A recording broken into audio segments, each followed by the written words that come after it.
Hey losers, what's going on? Have any of you ever died? This is a serious question because I feel like not enough people have experienced this. Death.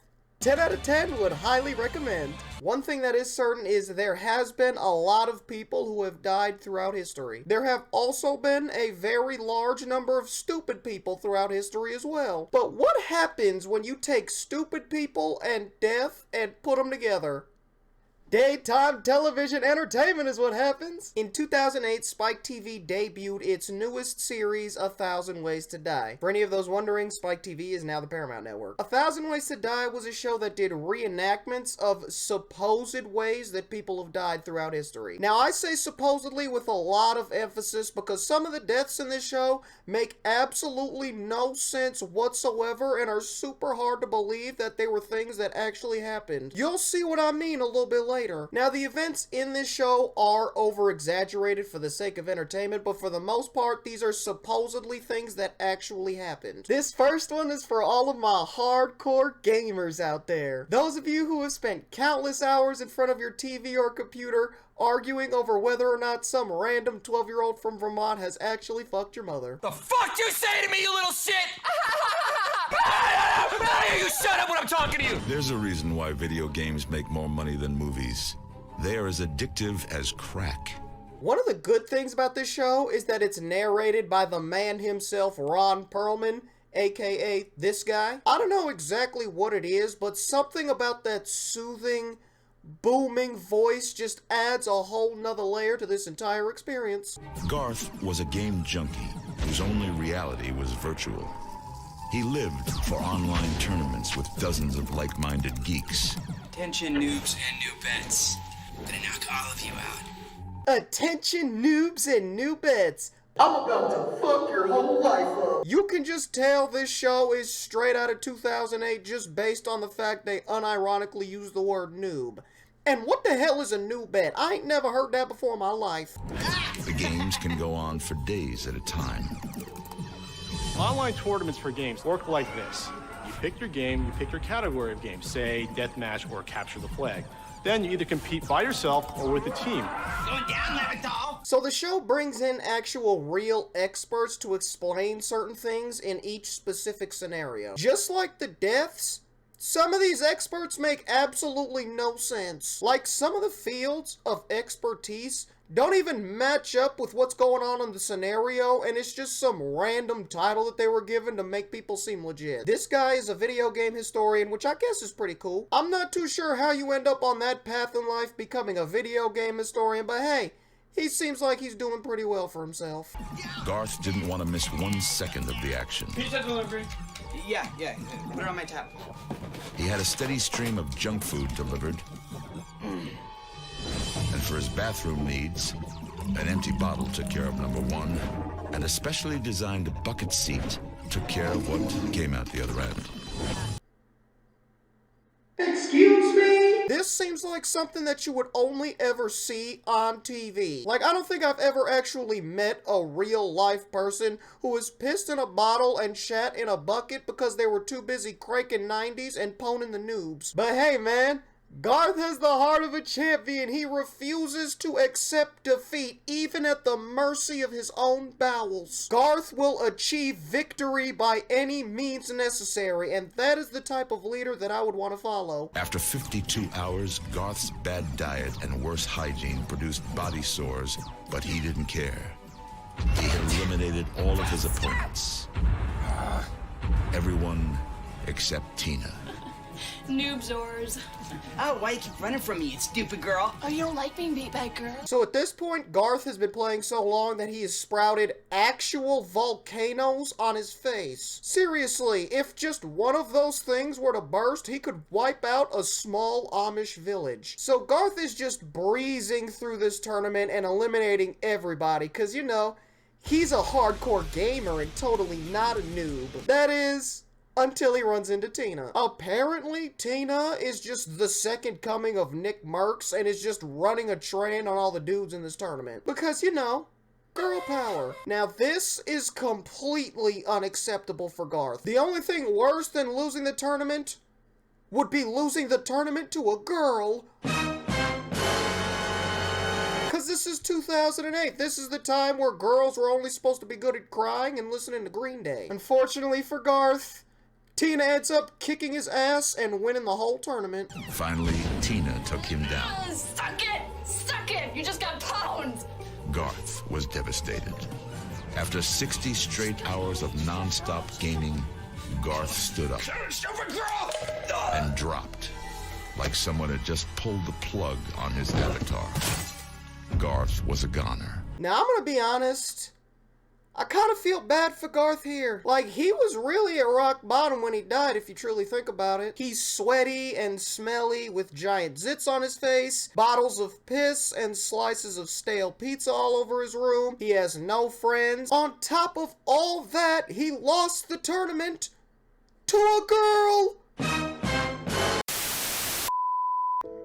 My man Garth really went out sad, bro. Our video game players sat for such a long time and developed such massive clots in his veins and his legs that when he stood up, they broke free and floated up to his heart and to his lungs. And within a matter of a few seconds, there was enough blood that was coagulated in his lungs that he couldn't breathe.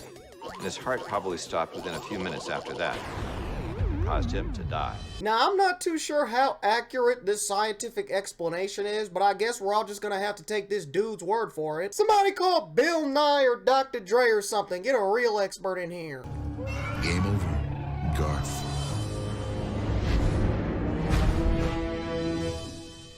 Now, one of the bad things about this show are the really awful puns that they use at the end of each scenario. Some of the puns don't even really match up with what happens in the scenario, and they just continue to add on to my confusion. Like, for example, there was this scenario called Dildo, and I got excited because I thought it was gonna involve death by dildo. Turns out the guy just died from being electrocuted by a lamp made out of a pickle. I probably don't even have to tell you that I was pretty disappointed that there was no dildo. This next scenario makes absolutely no sense whatsoever. It's the perfect example of, what the fuck did I just watch? But if I'm being completely honest, if I was gonna die anytime soon, this is the way that I would want to go out. You'll see exactly what I'm talking about.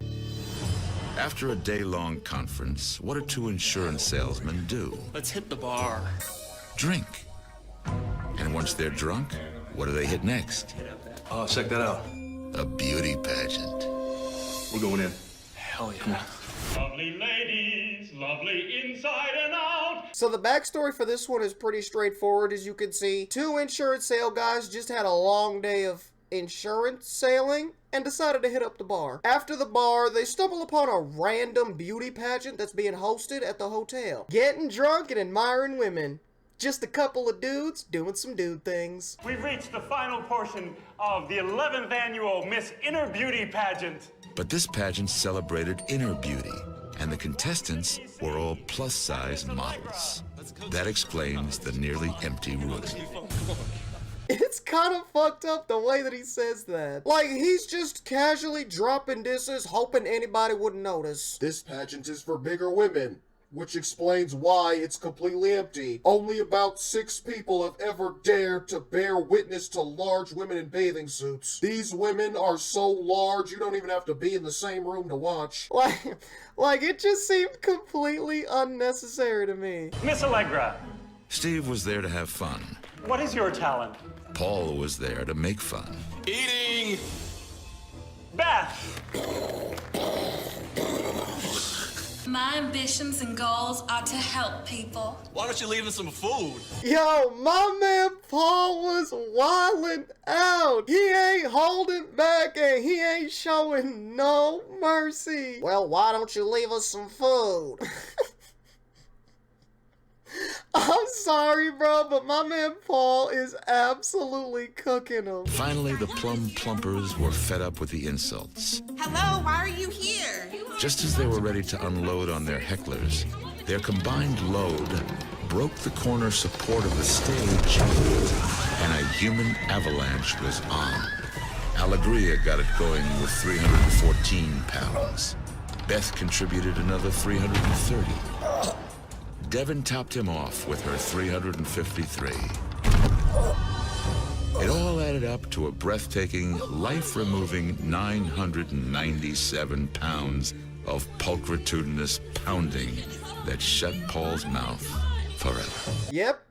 You just saw that. All three women have caused the stage to just implode in on itself. And they all just so happened to land perfectly in the exact spot where my guy Paul was sitting. This is what I was talking about when I said this is how I want to go. Two ginormous milk bags slapping me in the face as I slowly slip away under a 900-pound mountain of women. To be honest, I don't even think I could dream of something so beautiful. But I feel like the laws of physics don't agree with this at all. It's almost like they're purposely trying to take Paul out by using their bodies as weapons. Hey, if I'm gonna fall, might as well crush the asshole that's been mooning at me all night. Using what your mama gave you and turning your body into a weapon of war. Hell yeah. Now the expert for this one is this guy, and he basically just explains the science of being crushed by 1,000 pounds of pure meat and inner beauty. Basically, your lungs aren't able to expand and take in any oxygen, coupled with the fact that his broken ribs punctured his lung and he bled out from the inside. Now physically, that seems horrifying. Emotionally, this is all I've ever wanted. Did you hear the one about the drunk insurance salesman? What is your talent? Eating. His jokes about fat fell flat. And there you have it. That's 1,000 Ways to Die. Like I said at the start, this show made absolutely no sense when I was a kid. And looking back on this again as a fully grown adult, it makes even less sense now. There are definitely some more scenarios out there that are a lot more wilder and crazier than what I showed you today. So let me know if you guys want to see some more of this. I wanted to try something a little bit different for this video, so let me know how you guys feel about it. Thank you guys so much for all of the love and support lately. You guys have been going absolutely insane, and I love every single one of you guys. Please use this video as a lesson and do not do any of these things that these people have done. I'll catch you guys in the next one.